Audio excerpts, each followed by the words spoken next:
नमस्कार. नमस्कार. तुमचं नाव गाव तालुका सांगा. अशोक गोविंद माळी, राहणार आष्टा, तालुका वाळवा, जिल्हा सांगली. अच्छा, तुम्ही तुमच्या ह्या झेंडू पिकासाठी फिलिया टेक्नॉलॉजी वापरली का? हो.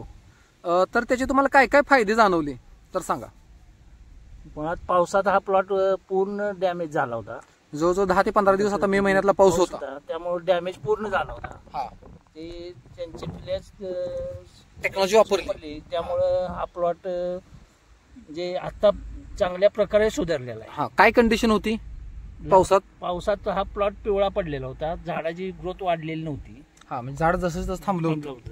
बरं, त्यामुळं ही आता आपण झाड बघतो हिरवगार आणि अगदी भरपूर फुटवे झालेले, बरोबर का? भरपूर झालेले. मग टेक्नॉलॉजी वापरल्यानंतर मातीत काय बदल झाला किंवा खाली मुळा संख्येची काय फरक झाला? संख्या भरपूर वाढली. आपण या ठिकाणी आता बघू शकतोय की भरपूर पांढरी मुळा अगदी बुंद्यात वर आलेली दिसते, बरोबर आहे का?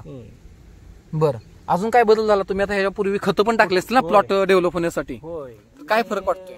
नाही, त्या खतांच्या पेक्षा ही टेक्नॉलॉजी वापरलेला फायदा भरपूर आहे. म्हणजे तुम्ही जी खतं टाकलेली डिपॉझिट झाली होती ती अपटेक झाली नाही, ती 100% काय झाली?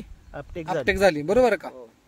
मग तुमचा म्हणजे आज या पावसाच्या हिशोबानुसार 40 दिवसाच्या थोड्याच्या हिशोबानुसार आज जे झाड दिसतंय ते आता इथून पुढे तुम्हाला काय वाटतंय? डेव्हलप होईल का? डेव्हलप होणार, भरपूर डेव्हलप होणार, ग्रोथ वाढणार, याची फुटवे वाढणार. हा, आणि आता तुम्ही किती म्हणजे वर्ष झालं तुम्ही झेंडू पीक करताय?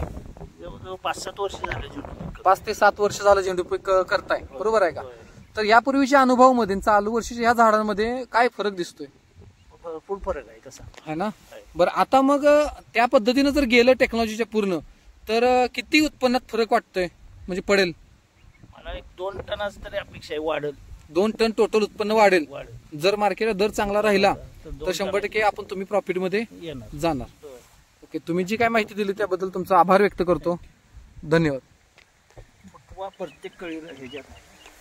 प्रत्येक देठात फुटवा दिसतोय. अजून 8 दिवसांनी सांगा मला.